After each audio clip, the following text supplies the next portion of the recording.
Aquila Rebelle. Portrait sensible. Un podcast réalisé par Fabien Eck.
Nous étions en direct de la 79e édition du Festival d'Avignon et nous avons eu le plaisir de rencontrer le comédien Yves Eck qui présentait Au-delà de la pénétration, une adaptation du livre de Martin Page. Acteur caméléon pour le théâtre, mais aussi pour le cinéma, notamment dans 120 battements par minute de Robin Campillo ou Midnight in Paris de Woody Allen. Il est actuellement à l'affiche du film de Jean-Paul Salomé, L'affaire Bojarski. Alors tout de suite, le portrait sensible de Yves Eck. Aquila Rebelle vous dit bonjour ou bonsoir et vous souhaite la bienvenue.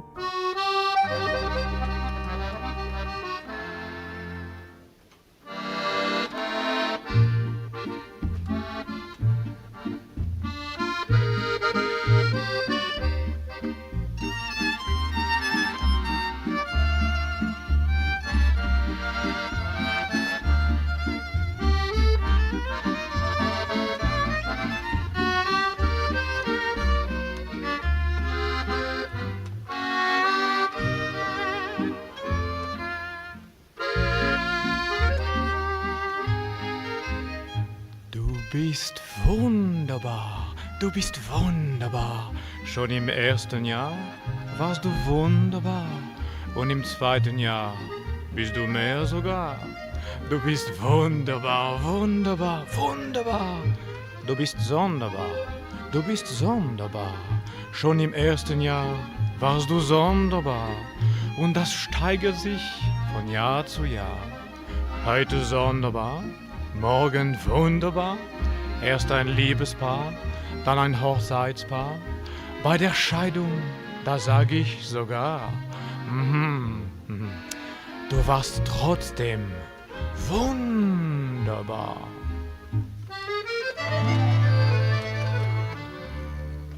Tu es séduisante, Tu es séduisant, tu es étonnante, tu es étonnant, tu es émouvante, tu es émouvant, émouvante, étonnant, séduisante, tu es captivante. tu es captivant, tu es si charmant, Et toi, tu es si charmante, et c'est pourquoi je tiens tant à toi. à toi captivant, À toi renversant, à toi si charmant. à toi bouleversant. Pourquoi tant de mots tendres ou bizarres? C'est vrai? Tu es simplement... Wunderbar. Oui, wunderbar.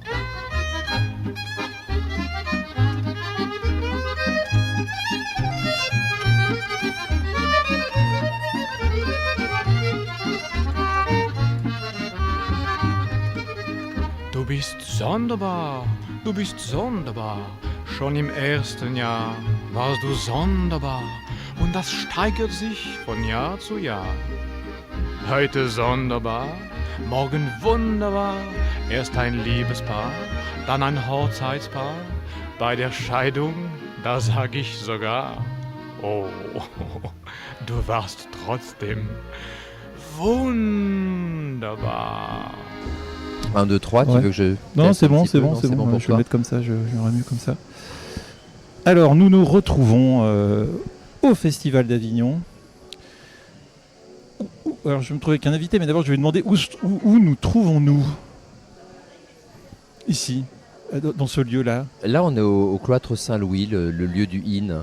C'est un endroit incroyable, c'est magnifique. Hein. C'est un endroit assez agréable. En général, il y fait calme. Là, il y a un peu de musique, mais c'est plutôt un endroit apaisant où il y a plein de rencontres en plus qu'on peut suivre tout au long du festival. Alors, je me trouve avec Yves Eck, que j'ai vu ce matin au théâtre de la Reine Blanche, un théâtre qui existe, qui est d'abord parisien, mais qui s'exile à Avignon, qui s'appelle aussi le théâtre de la Reine Blanche. Oui, Avignon-Reine Blanche, du coup, Avignon ici. Reine Blanche, pour Au-delà de la pénétration, un texte de Martin Page. Tout à fait. Voilà, on va y revenir. Mais tout d'abord, on va, comme on est ici, comme il y a quelques jeunes qui nous entourent là, au loin, te demander qu'en était-il pour le petit Yves. Est-ce qu'on lui disait, écoute, dépêche-toi, il y a la séance de cinéma qui commence dans 5 minutes, il n'est toujours pas habillé. Est-ce que tu as mis dans ton cartable les livres que tu dois rendre à la médiathèque, ou il y en a qui étaient planqués encore sous le lit? Qu'est-ce que c'était le rapport à la culture quand on était un petit garçon quelque part? Alors d'abord, dans quelle région? Alors moi, je suis né, j'ai grandi à Namur, en Belgique, capitale de la Wallonie. J'étais un garçon bien sage, hein, donc on ne devait pas me dire grand-chose. J'étais assez obéissant, j'essayais de ranger mes affaires, tout ça. Enfant, j'étais totalement obsédé par la télévision. J'étais un grand consommateur de télévision. Il faut savoir qu'en Belgique, on a le câble depuis très longtemps. Moi, je suis né dans les années 70, donc il y avait déjà le câble. La Belgique était déjà câblée. Donc on regardait beaucoup les chaînes françaises. Et puis aussi RTL Télévision, la chaîne luxembourgeoise. On ne regardait pas beaucoup les chaînes belges. Et j'étais un énorme consommateur de télévision, à tel point d'ailleurs qu'à partir de l'âge de... Je crois que c'est commencé à 6 ans. J'ai inventé ma propre chaîne de télévision. Énorme. C'était mon jeu. Et donc, en fait, j'avais créé ma chaîne. Donc là, on est attends, 78. ça va un peu vite. Yves, qu'est-ce que tu appelles créer ta chaîne? C'est-à-dire tu prends un carton, tu fais un trou dedans, tu mets des boutons sur les côtés avec des feutres? Non. J'avais une grille des programmes. D'accord. La chaîne, c'était France 4. D'accord. Déjà. On est en 78. Bien en avance, donc, France alors. 4, il n'y avait même pas Canal+ à l'époque. Ouais. Et puis parce que je regardais, en fait, en TF1, Antenne 2 à l'époque et FR3, en Belgique, on dit France 1, France 2, France 3. Donc voilà, moi j'avais créé France 4 et j'ai joué à ça pendant des années. Donc j'avais ma propre émission que je faisais à horaires réguliers le week-end. J'avais toute la grille des programmes qui était inspirée en fait des émissions qui existaient vraiment sur différentes chaînes. Et donc voilà, c'était plus ça. Et après... Est-ce que tu avais des frères et sœurs pour t'accompagner dans cette aventure-là télévisuelle? J'ai 2 frères qui ont 6 et 8 ans de plus que moi. Donc celui qui avait 6 ans de plus, il m'accompagnait parce que chaque année, je faisais une grande émission pour le carnaval. J'avais des émissions spéciales comme ça. Et je me souviens que quelquefois, il les faisait avec moi. Mais sinon, c'était plutôt vraiment un jeu très solitaire. Qui étaient les spectateurs? Dans ma tête, c'était spectateur imaginaire. D'accord, tu conviais pas les parents une fois par semaine, le dimanche Pas après-midi du tout. J'enregistrais des choses, que j'avais un magnéto à cassette avec un micro.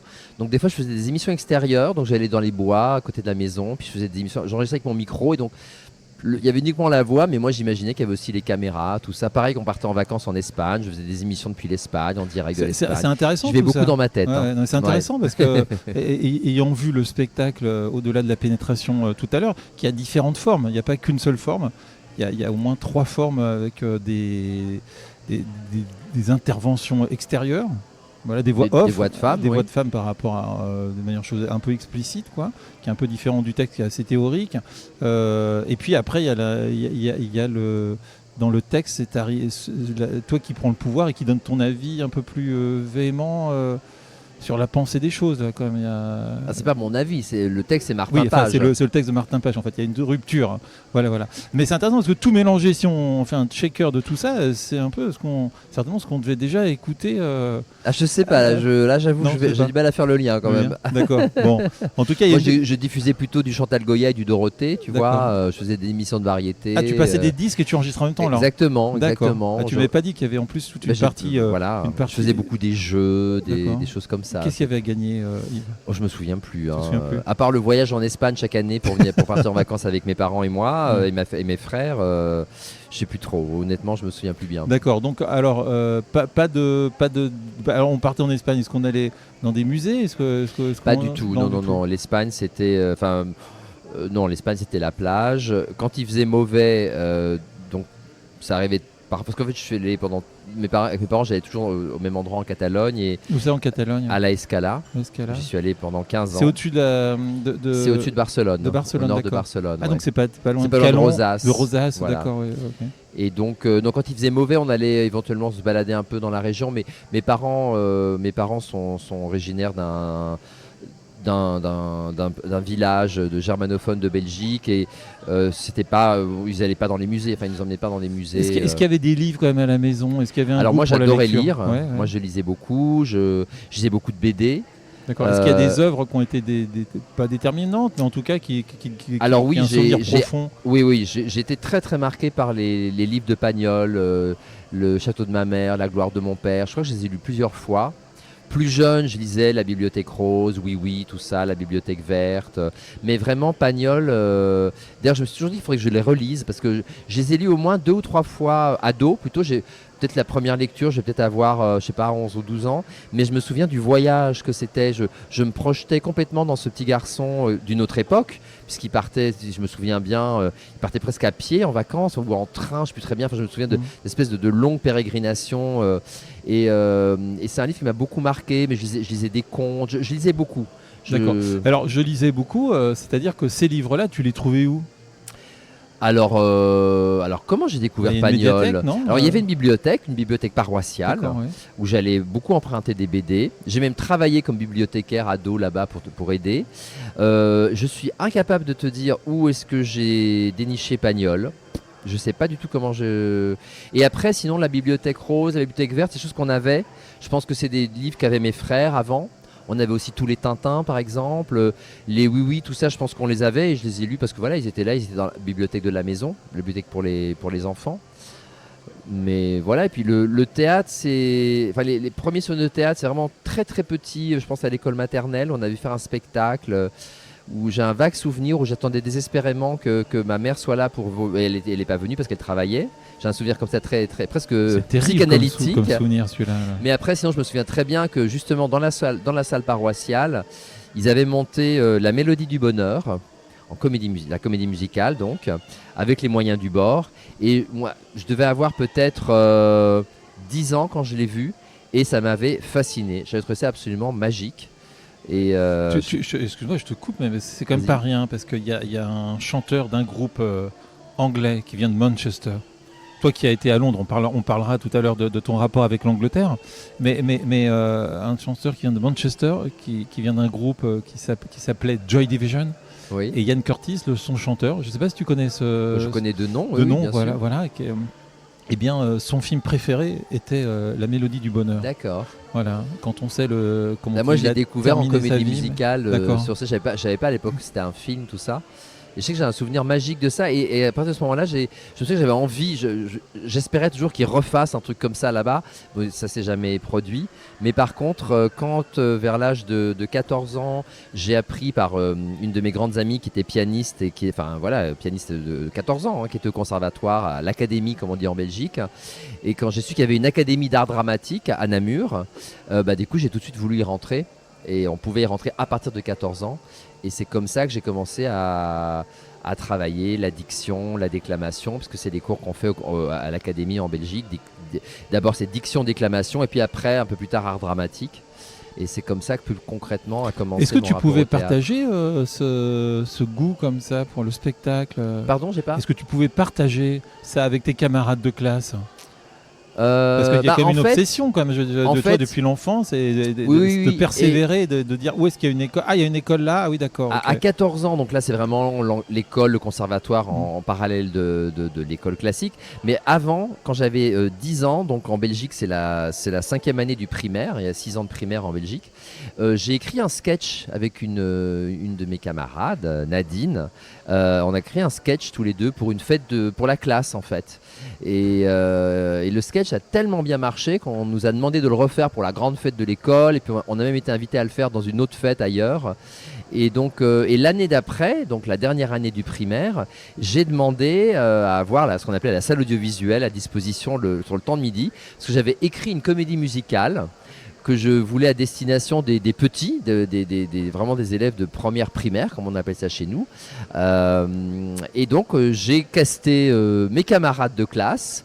Et puis, je me souviens que les chansons, c'était du playback sur des chansons de Dorothée et de Chantal Goya. Et j'avais donc écrit toute une comédie musicale que j'ai mise en scène sur le temps de midi.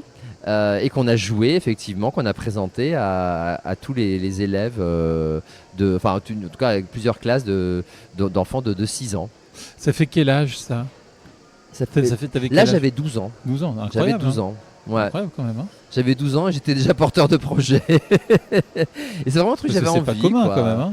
Je réfléchissais pas, j'avais envie de je sais ça. Bien, mais que ça soit aussi développé, et non seulement développé, mais le fait d'aller au bout de ses envies et je pense que mon prof, en plus cette année-là, j'avais un prof dont c'était la première classe. Et je pense qu'il était hyper content qu'il y ait un élève comme ça qui porte un projet, donc il m'encourageait, etc. C'était. Bon, alors comment on passe d'amateur à, du coup, la voie était toute tracée finalement. Est-ce que tu as passé ton bac pour assurer tes parents? En fait, j'étais un très très bon élève. Et c'était un peu le désespoir de mes parents d'ailleurs, que je ne veuille pas faire l'université et que je veuille absolument être comédien, parce que voilà, moi forcément très bon élève, ils me voyaient une carrière brillante. Mais le passage en fait au professionnel s'est fait l'année de mon bac, où par l'intermédiaire de ma professeure de déclamation à l'Académie de Namur, j'ai passé une audition pour un spectacle mis en scène par un metteur en scène professionnel qui s'appelle Benoît Blancpain, et qui montait le Romancero gitan de Lorca, et il leur manquait l'ange. Et j'ai été pris pour jouer le rôle de l'ange. Et c'est comme ça qu'à 17 ans, j'ai fait mon premier spectacle dans un cadre professionnel avec un metteur en scène professionnel. Ça a basculé, etc. Ça a été assez vite en fait. C'était assez magique pour moi. Finalement, depuis l'âge de 12 ans, tu n'as pas arrêté, Yves. Oui, certaine manière. C'est une façon un peu raccourcie de dire, mais oui, en tout cas, oui, j'adorais ça, j'adorais mes cours d'art dramatique, j'adorais aller au conservatoire et tout ça, c'était un truc qui me passionnait. Donc, la vie professionnelle se profile comme ça. Est-ce que ça se passe en solitaire, ou est-ce que ça se passe avec une compagnie? À ce moment-là, non, à ce moment-là, c'est plutôt très solitaire, et d'ailleurs, mon parcours va être heurté.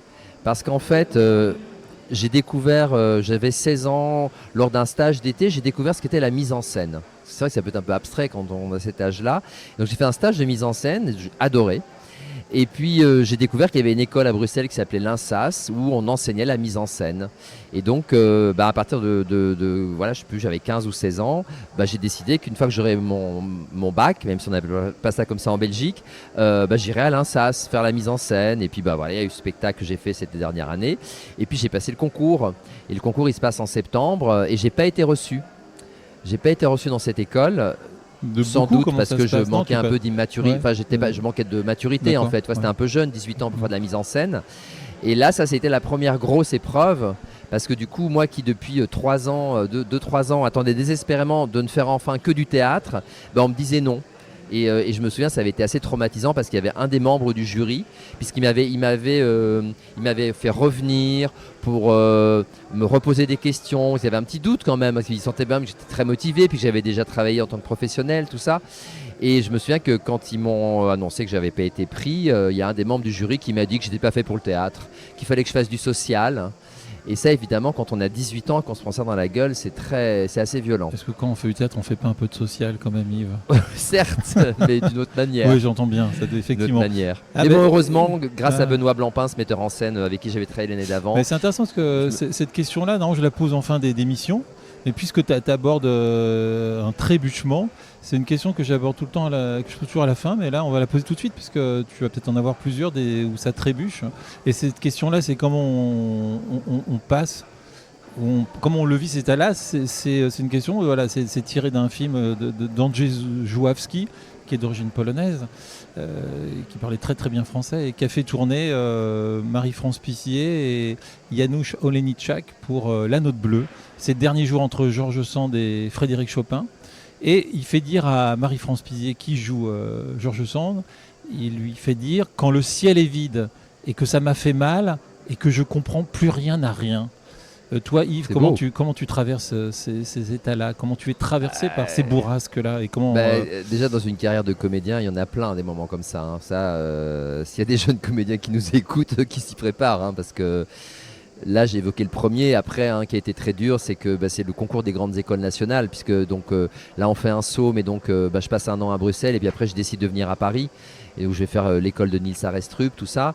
Et puis je vais présenter les concours. À l'époque, il y avait moins d'écoles nationales qu'aujourd'hui. Voilà. Non, il n'y avait pas le TNB à l'époque, ça n'existait pas, il me semble pas. Et du coup, j'ai présenté notamment le Conservatoire de Paris et le TNS. J'étais préparé par Jean-Paul Denison, qui est un des comédiens de Peter Brook, qui m'a beaucoup appris. Et j'ai eu, à l'époque, il y avait 2 tours dans chacune des écoles. Et j'ai eu le premier tour des 2 écoles. Et le Conservatoire de Paris et le TNS, qui était assez rare. On n'était que 10 cette année-là à l'avoir. Le deuxième tour au TNS, c'était un stage d'1 semaine que j'ai fait, et à l'issue duquel on m'a dit « Yves, tu as tout pour rentrer au TNS, mais on ne peut pas prendre tous les gens qui doivent y rentrer, donc désolé, merde pour le Conservatoire ». Et à l'époque, le Conservatoire de Paris, le deuxième tour, c'était 2 scènes qu'on présentait 2 jours différents, pour pas se planter à cause du track, et c'est tout. On n'avait pas d'autres... et j'ai pas été reçu non plus. Et ça, c'était très, très dur, parce que d'un côté, il y avait eu le premier tour où on est en fait, c'est comment le terme, admissible, c'est-à-dire qu'on a le niveau pour entrer au TNS, pour entrer au Conservatoire de Paris, et puis après c'est est-ce qu'on va vous prendre. Et donc déjà moi j'ai été fou de joie, je me souviens toujours le jour où je suis allé rue du Conservatoire, voir la liste, il y avait mon nom dessus, ça c'est quand même juste incroyable. Puis on se dit, il y a les 2, donc si attends, je vais devoir choisir. Et en fait là, de n'être reçu nulle part, ça a été un moment... c'était dur, quoi. C'était dur, mais bon. Alors comment tu traverses ces moments-là alors ? En fait, j'ai pas le choix. Moi, c'est vraiment... je peux pas ne pas jouer. Enfin, c'est vraiment une vocation, quoi. Je peux pas ne pas jouer. Donc, je me suis accroché, j'ai tenu bon. Et voilà, ça a été long, ça a été dur, mais... Alors, est-ce que justement, une fois qu'on... Il n'y a pas ces écoles-là, mais comment tu te raccroches... Il y a des magnifiques arbres ici. Comment on se raccroche aux branches, comment on fait pour pas tomber, quoi.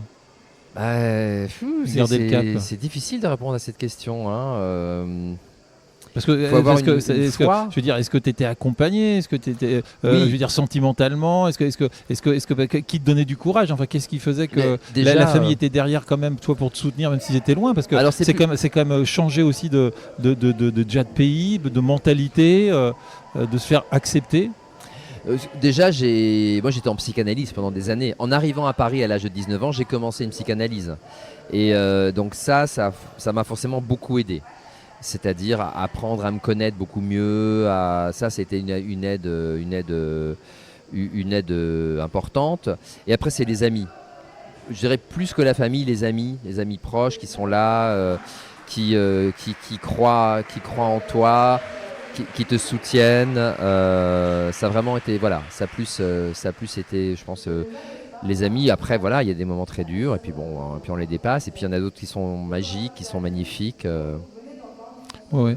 Je vois. Et comment tu continues ton chemin? Donc les écoles, ça ne fonctionne pas. Pardon? Comment tu continues ton chemin? Je veux dire, les écoles, ça fonctionne pas. C'est-à-dire que j'avais déjà fait une école. J'avais fait l'école. Oui, l'école, mais voilà, c'est une école privée. Ouais. Là, c'est loin. Là. Écoute. Enfin, je veux dire, est-ce que tu as été dans... enfin, la question étant plus celle-ci, est-ce que tu as été dans une troupe ou compagnie? J'ai travaillé avec plusieurs compagnies, oui. D'accord, mais pas une fidèle comme ça non, pourrait être des fois non, le j'ai cas eu plusieurs. Il y en avait une que j'avais rencontrée, j'avais 23, 24 ans, et je me disais, ça y est, j'ai trouvé ma famille, c'était super. Puis en fait, la compagnie s'est complètement cassé la gueule. Voilà, c'est des choses qui arrivent. Il y a plein de compagnies qui naissent et puis qui disparaissent. Donc j'ai travaillé avec différentes compagnies, mais c'est vrai que ça a été un parcours long parce que ce dont on n'a pas parlé encore, c'est qu'à partir de 23 ans, j'ai commencé la danse à un niveau professionnel. Parce qu'en fait, à l'école de Niels Arestrup, à l'école du Passage, j'avais été initié à la danse contemporaine et ça avait été un peu une révélation. Et donc, en parallèle de mon travail de comédien, j'ai aussi vraiment beaucoup travaillé la danse. On voit quelques pas de danse plutôt bien exécutés d'ailleurs pendant au-delà de la pénétration. Qui sont de haut de la chaise, Ouais. la chorégraphe avec qui je travaille sur le projet. Ouais. Ouais. Et donc voilà, il y a eu la danse. Après, j'ai aussi beaucoup fait de photos à une époque. J'ai fait une formation en photo. Quel photographe était important pour toi à l'époque ou te touchait j'adore toujours Nan Goldin. Elle est si t'as le temps, il faut que tu ailles à Arles. Il y a une expo là qu'on a vue là, qui est dans un lycée. Là. De Nan Goldin. Ouais. Ah, j'adore Nan Goldin. J'ai souvent vu ses expos. Je savais pas qu'elle était à Arles cette année. Ouais. Et du coup, donc la littérature. Qu'est-ce que là, c'est un texte littéraire, mais le rapport à la littérature dans ton parcours de comédien, est-ce qu'il va arriver régulièrement comme ça? J'ai toujours aimé lire en fait. Enfin, c'est vraiment une chose qui m'a toujours accompagné. Lire, un peu écrire comme ça pour moi. J'ai pas de prétention à l'écriture, mais je sais que même ado et tout jeune adulte, en arrivant à Paris, j'écrivais un petit peu, je gribouillais et je lisais. J'étais un peu inculte, donc j'allais à la Fnac à l'époque, puis je regardais. Quelle Fnac? À la Fnac des Halles. À la Fnac des Halles, je regardais. Centrale, je sais que c'est comme ça un peu par hasard que j'ai découvert Eugène Savitskaya par exemple, chez Minuit. J'aimais beaucoup les éditions de Minuit. Donc je lisais beaucoup. Il y a eu une aventure avec l'ami qui ne m'a pas... Hervé Guibert, je crois. Ils ont pas eu tout à fait. Oui. Enfin, D'ailleurs, je crois qu'il n'y a pas un livre commun. Si, je crois qu'il y a un livre commun entre les deux. Hervé Guibert, j'ai adoré Hervé Guibert. Moi, j'ai lu À l'ami qui ne m'a pas sauvé la vie, tout ça au moment où c'est sorti. Donc, j'ai toujours aimé lire. Et dans les projets que tu as défendus, la présence de la littérature, soit c'était des créations ou c'était des adaptations? Tu veux dire avec ma compagnie? Ou toi, peu importe, dans ton parcours là, sur les 20 années qui se sont passées, est-ce que... Après, j'ai pas fait tant de projets littéraires que ça. D'accord. J'ai beaucoup travaillé en théâtre contemporain, donc sur des créations, mais ça n'a pas été trop la littérature, à part évidemment mon projet Tête de lecture, que je fais depuis 2013, où je lis au débeauté des pages de littérature apportées par le public et choisies par tirage au sort. Et puis ici... excuse-moi Yves, mais c'est la suite de ta chambre, ça. Peut-être, sans doute. C'est du spectacle, on amène, alors on ne sait pas trop. Il n'y a rien qui va préparer, les choses vont arriver comme ça. Qu'est-ce que je mets comme morceau de Chantal Goya ou pas, celui-ci? Ah oui, d'accord, hop là. Disons que ce que j'aime bien moi dans le spectacle vivant, c'est le rapport direct au public. Je trouve que c'est ça parce que j'adore le cinéma par ailleurs, mais le cinéma pourra jamais faire, c'est-à-dire ce rapport direct entre les spectateurs, le public et l'acteur, l'actrice. Bon, ça c'est unique au théâtre. Et donc moi c'est vrai que j'aime bien dans mes projets ou aussi en tant que comédien, j'apprécie beaucoup d'être dans un rapport direct avec le public. Donc Tête de lecture, c'est ultra direct puisque les gens, j'échange avec eux, ils me donnent un livre, qu'ils ont une page de littérature dont ils ont envie. Mais alors ça a commencé où, Tête de lecture? Tête de lecture, en fait, j'avais eu la possibilité comme ça, c'était en 2013, de pouvoir faire un peu ce que je veux. Il y a une... Mais qui te dit, tiens Yves, viens En fait, c'est Emeline Bayard qui m'avait fait découvrir un lieu à Paris dont le nom m'échappe là à l'instant, où on pouvait, il y a une cave avec une petite scène, puis on peut réserver, faire quelque chose. Faut juste inviter son public après à aller boire un verre au bar au-dessus. Et puis je me suis dit, tiens, qu'est-ce que je pourrais faire, tout ça. Et je me dis, j'aime beaucoup lire. Et puis oui, mais lire quoi? Et puis avec mon comparse de toujours, Thierry Ilouz, hein, qui est écrivain, qui est un grand ami, on a mis en place, on a imaginé ce concept et on a mis un peu les règles en place, tout ça, de comment ça marche. Et en fait, la première, donc j'ai invité des amis à participer à ce numéro 0 de Tête de lecture. Et c'est vrai que les retours étaient hyper enthousiastes et que les gens étaient très touchés de voir ces gens qui se succédaient avec une page de littérature qui comptait pour eux et qui me confiaient. Et donc très vite, j'en ai parlé à Lucas Bonifay et à Alice Vivier de Feu Théâtre La Loge. Et ils ont adoré, et donc ils m'ont programmé. Et j'ai fait, je sais plus, 3 ou 4 saisons là-bas avec Tête de lecture tous les mois. Incroyable. Et c'est comme ça que Tête de lecture a commencé. Et après, Tête de lecture m'a emmené très loin parce que je suis allé 3 fois au Québec avec, dont une fois où j'ai fait une tournée de 3 semaines jusqu'en Gaspésie. Puis bon voilà, je le fais en Belgique. Là, je suis donc depuis la saison dernière au Théâtre de la Concorde à Paris tous les mois. Un théâtre donc qui est assez récent. Oui, c'est une volonté d'Anne Hidalgo suite à. Il faut en parler, c'est plutôt bien parce qu'il oui, y a beaucoup de critiques. En fait, c'est à l'ancien espace Cardin qui a servi d'écrin pour le Théâtre de la Ville pendant leurs travaux. Puis une fois qu'ils sont rentrés place du Châtelet, en fait, Anne Hidalgo a décidé de créer un nouveau théâtre, le premier théâtre sous régime municipal de la ville de Paris, qui a pour vocation de travailler la démocratie. Voilà, donc il y a beaucoup de rencontres, des ateliers gratuits, des stages, etc. Et du coup, et voilà, c'est dans ce cadre-là qu'ils aiment bien aussi les choses interactives avec le public, etc. Et c'est dans ce cadre-là que Elsa Boublil, qui dirige le théâtre, a décidé de programmer Tête de lecture. D'accord. Et aussi au-delà de la pénétration. Alors, on va en venir au cinéma, parce que je t'ai découvert, parce qu'on a le même... le même patronyme. Patronyme, voilà, patronyme. Je crois, c'est comme ça qu'on dit. Oui, c'est ça, c'est ça. Donc il y en a très peu de Eck. Enfin, moi, j'en connaissais pas. Donc, moi, je connais énormément. Mais toi, énormément, parce que tu m'as expliqué que dans cette région d'où tu viens, des cantons de l'Est, en Belgique, c'est comme Durand.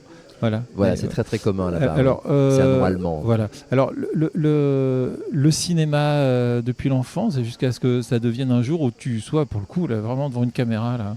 Une des raisons qui fait que j'ai quitté la Belgique pour venir faire du théâtre et faire mon métier de comédien en France, c'est notamment le cinéma. Parce qu'à l'époque, donc, quand je déménage en 91, le cinéma en Belgique, ça n'existe quasiment pas. Ça a beaucoup bougé depuis grâce au tax shelter, tout ça. Il y a beaucoup plus de tournages, de coproductions qui se font, mais à l'époque, c'était quasiment inexistant, le cinéma belge. Donc voilà, c'est ce qui m'a motivé à bouger. Et puis, j'ai toujours eu envie d'en faire, mais ça a mis du temps. Parce que je pense que moi j'avais besoin de mûrir en tant que comédien, etc. Et le premier projet marquant, ça a été Minuit à Paris de Woody Allen. Incroyable. Où je joue Cole Porter. Ça c'était 2010 je crois. Ouais. Et à partir de là, petit à petit, les choses se sont mises en place. Et voilà, j'ai la chance... ça c'est toujours un peu un mystère pour moi, mais d'avoir eu la chance de tourner sur des beaux projets, pas mal de cinéma d'auteur. Est-ce que tu as donc ce souvenir, malheureusement il faut qu'on aille un peu vite, mais ce souvenir d'être, quand la première fois, action. Est-ce que tu as le souvenir de ça? Je veux dire, il y a un plan, ça y est, la caméra, tu es dans le champ, la caméra est passée à côté de toi. Le tout premier rôle que j'ai eu au cinéma, je suis pas dans le film, c'est coupé au montage. J'essaie de me souvenir du titre. Oh là là, c'est Jeanne Biras, la réalisatrice, et je ne me souviens plus du titre. C'est terrible. En tout cas, la sensation. Mais en tout cas, j'étais hyper stressé. Ouais. C'était un tournage de nuit en plus. Donc moi, ça faisait 10 jours que je vivais la nuit pour m'habituer à tourner la nuit. C'était un peu bizarre. J'étais très... Et puis je faisais pas grand-chose. Je disais vraiment 3 phrases. Et je pense que j'étais pas très très bon en plus. Je pense que j'étais tellement tendu, stressé. C'était avec Alexandra Lamy qui était adorable. Je me souviens que Jean Dujardin était passé sur le tournage. Et moi j'ai dû tourner 2 nuits, je crois, un truc comme ça. 1 ou 2 nuits, je me souviens plus très bien. Alors rencontrer Woody Allen quand même. Oui, ça par contre je m'en souviens très bien. En tout cas je me souviens du premier jour de tournage et la première fois où je l'ai vu. Puisque les essais, je les ai faits à Paris, puis ils sont partis. C'est Stéphane Fuenquinos, le directeur de casting, qui maintenant est réalisateur, qui avait pensé à moi. Et voilà, il est parti, Stéphane, avec les essais à New York et les montrer à Woody Allen. Et il m'a dit après que voilà, Woody Allen m'avait choisi, pas forcément parce que j'étais le plus ressemblant à Cole Porter, mais parce qu'il avait aimé, qu'est-ce qu'il m'a dit, il y avait quelque chose que je dégageais qui lui plaisait. Donc c'était bien pour mon ego, ça m'a rasséréné pendant quelques années. Mais oui, le premier jour où je l'ai vu sur le plateau, je dis ah ouais, Woody Allen existe tel qu'on l'imagine, avec son chapeau, ses pantalons un peu voilà. Et c'était un très beau moment ces trois jours de tournage. Si je crois bien, parce qu'il y a quelques mois là, il y a un mois, tu avais posté sur les réseaux sociaux là quelque chose d'assez énigmatique, et du coup c'est encore un projet avec lui, non, c'est ça ou pas? Ah non, pas du tout. Non, mais t'as pas ça. su parce que l'énigme a été levée après. Je me rappelle plus justement. Non, parce qu'au début je pouvais pas en parler. Là en fait j'étais à Londres là pendant 6 semaines en mai et juin, où en fait j'ai eu à ce jour mon plus gros rôle au cinéma, parce que j'ai tourné pas loin de 6 semaines avec Mike Newell, qui est donc le réalisateur notamment de 4 mariages et un enterrement. Il a aussi réalisé un Harry Potter, il a Indiana Jones. T'as une fée au-dessus de la tête, Yves là. Écoute, elle a mis du temps à se manifester quand même, elle a fait, parce que je suis plus tout jeune. Coureur de fond. Mais oui, voilà, c'est ça. Et donc là, effectivement, c'est un très très beau second rôle, et j'ai tourné. Et en langue anglaise, c'est pareil, on n'a pas parlé de ça. En anglais, je parle couramment anglais. Je dois rendre hommage à Madame Tellier, mon professeur d'anglais, qui m'a vraiment donné la passion de cette langue. J'ai continué à travailler avec passion. J'ai travaillé avec des coachs pour un peu gommer l'accent français, même si évidemment je le garde, parce que je suis une niche. Enfin, je suis dans une niche en Angleterre. J'ai un agent à Londres aussi, mais voilà, comme comédien français. Et donc après tout se passe très vite sur ce film de Mike Newell qui s'appelle The Bitter End. C'est ce qu'on appelle une self-tape, c'est mon agent anglais qui m'envoie cette chose-là à préparer. Alors, les Anglais, c'est toujours très très rapide, quand ils envoient des essais, c'est pour 2 jours plus tard. Là il y avait un scénario de 106 pages à lire en anglais, il me demandait de faire 4 scènes qu'il m'envoyait en anglais, il me demandait de les faire en français, mais aussi de les faire au moins 2 ou 3 scènes en anglais. Donc voilà, j'ai tout fait ça avec l'aide d'une amie qui est venue me donner la réplique, tout ça, et puis quelques jours après, j'étais pris. Et je crois qu'il y a eu du rab. Du rab. Il n'y a pas eu tu devais tourner que 4 semaines, et finalement on t'a demandé de revenir oui, au départ je devais tourner 5 semaines. D'accord. Et puis il y a une séquence qui est la dernière séquence de mon personnage qu'on n'a pas pu tourner parce qu'on était pris par le temps, et qui s'était dit on va peut-être pas la monter, donc nous ne la tournons pas. Et finalement ils ont eu des remords et ils se sont dit si comme ça c'est vrai qu'on la tourne. Donc ils l'ont réécrite parce qu'on n'avait plus le décor dans lequel elle devait être tournée initialement, et donc ils m'ont demandé de revenir la 6e semaine pour tourner cette séquence, qui fait que j'ai été sur le tournage du début jusqu'à la fin, ce qui était bon, alors le temps nous presse super. Malheureusement, mais ce texte, au-delà de la pénétration, j'ai cru lire que donc tu es un fervent adepte des lectures, peut-être à l'aventure comme ça, en allant dans les librairies ou en regardant des magazines, mais celui-ci précisément, à quel moment ça fait un déclic dans ta tête à toi, ou quelqu'un d'autre qui s'est dit mais ça c'est pour toi, Yves? Non, en fait ce qui s'est passé, c'est que Martin Page, je l'ai connu grâce à Tête de lecture, je l'ai reçu dans Tête de lecture comme invité, et donc j'aime beaucoup ce qu'il écrit, j'aime beaucoup ses romans, j'adore son style, sa personnalité. Il a vraiment, si vous ne connaissez pas Martin Page, lisez Manuel d'écriture et de survie, ou d'autres. J'aime beaucoup ce qu'il fait. Surtout son premier, qui a été édité aux éditions Dilettantes, j'ai oublié le titre là malheureusement. Le premier, l'apiculture sur l'océan, je ne sais plus quel est le premier, par contre, désolé, je ne connais pas non plus toute sa... Les Dilettantes. Mais en tout cas... S'il vous plaît, merci beaucoup. On doit partir là, mais on va finir vite. Ouais. Donc en tout cas, voilà, j'adore ce qu'il écrit. Donc j'ai su qu'il avait écrit un livre sur la pénétration. Donc là, on est en 2019. Donc j'ai tout de suite lu parce que ça m'intriguait totalement. Qu'est-ce qu'on peut écrire sur la pénétration?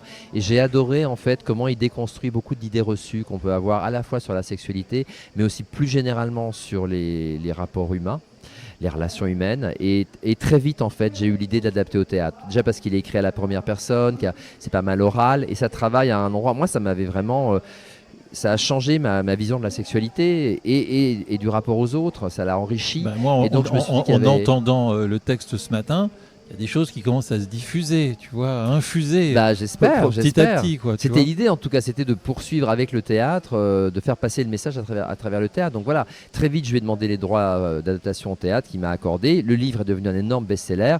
Le projet théâtral a mis un peu de temps à se faire parce qu'il y a le Covid qui est arrivé. Mais voilà, ça y est, le projet il a été créé à l'automne 2023 au théâtre de la Reine Blanche à Paris. Très très belle réception à la fois publique et critique. Et puis Elsa Boublil, donc elle a reprogrammé là en mars dernier au Théâtre de la Concorde pendant 3 semaines, ce qui aurait été l'occasion de recevoir 200 scolaires pour une représentation sur l'éducation à la sexualité qui était assez mémorable. C'était vraiment un très très beau moment. Et puis donc là Et là, donc la Reine Blanche Avignon me propose de jouer ici pendant ces 3 semaines de festival. Eh bien, quelle vie, Yves.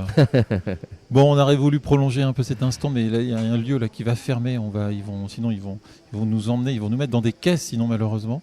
Voilà. Donc, merci beaucoup. Merci Yves. à toi Et puis pour l'invitation. on a hâte de découvrir le film qui sortira certainement. Bitter End, peut-être, l'année prochaine. T'es à Cannes, non, ou pas? Parce qu'on parlait de Cannes. Ça, c'est on C'est sait autre pas, chose. c'est un Mais peu tôt donc, pour savoir. juste pour finir aussi, on va finir là-dessus quand même. On est à Avignon, Festival de Cannes. T'as fait quelques montées des marches alors. Notamment avec. Alors, j'ai pas monté les marches avec Woody Allen, mais j'étais à Cannes pour Woody Allen. Et D'accord. puis aussi pour 120 battements par minute de Robin Campillo. Ah oui, c'est vrai, j'ai eu d'accord. la chance d'y aller aussi et de vivre ces moments très, très émouvants. Parce que c'est un film qui me bouleverse toujours autant, 120 battements. Je suis très fier d'être modestement dans cette aventure. Bon, et ben quel parcours entre cette chaîne France 4 et puis le Festival d'Avignon où nous sommes.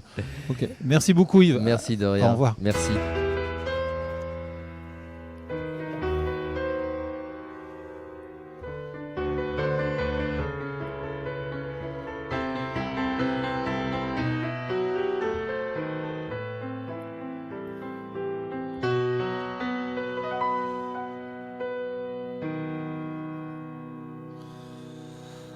Ma mère, elle a quelque chose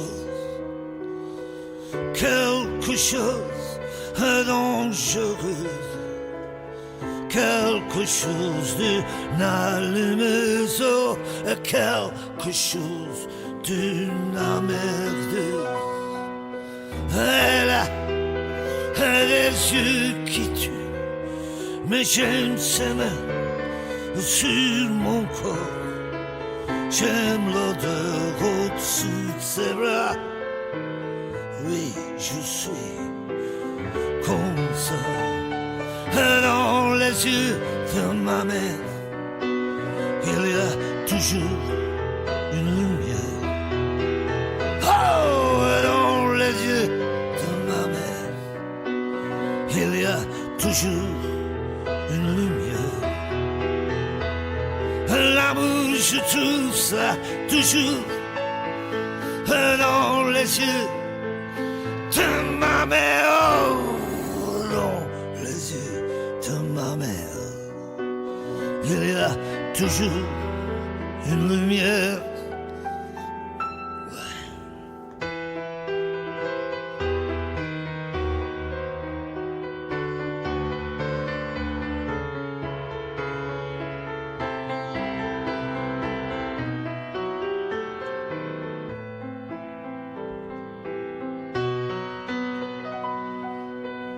Ma mère, elle m'écoute toujours quand je suis dans la merde.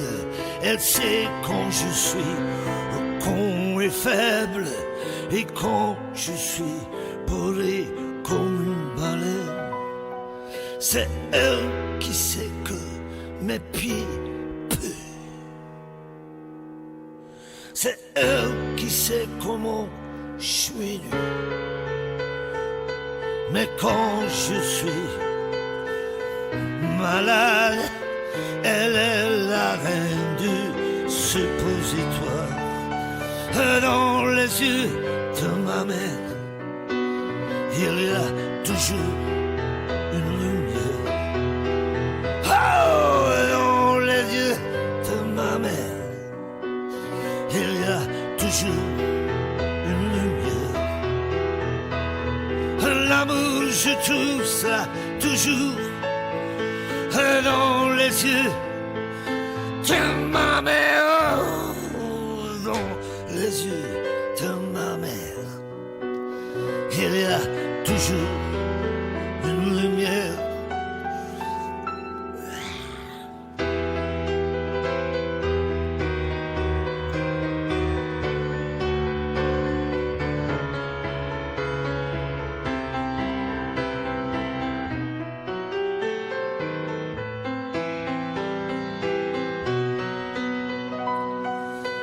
Ma mère, elle a quelque chose de dangereux, quelque chose d'une allumeuse, quelque chose d'une merde. Dans les yeux de ma mère, il y a toujours une lumière.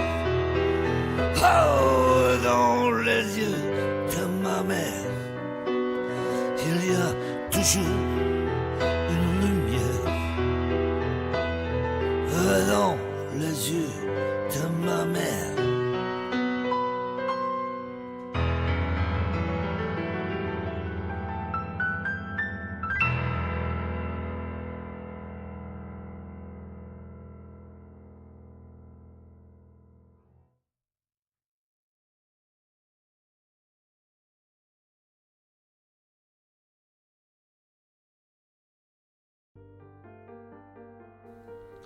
Vous avez pu entendre les choix musicaux de Yves Ek, qui étaient Du bist wunderbar de Hildegard Knef, et aussi Les yeux de ma mère de Arnaud.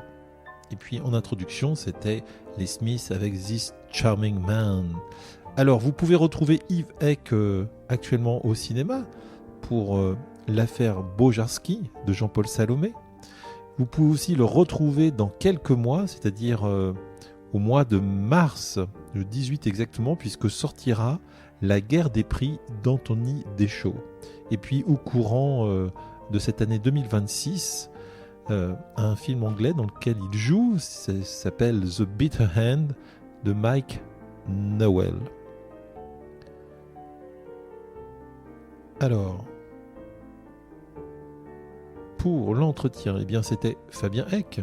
Pour la prise de son, c'était Melville Eck-Belay. La musique, Adrien Desarrojo. Création visuelle, Stéphane Perrault. Photo visuelle, Philippe Lévy. Hack la Rebelle vous dit bonjour ou bonsoir et vous dit à bientôt.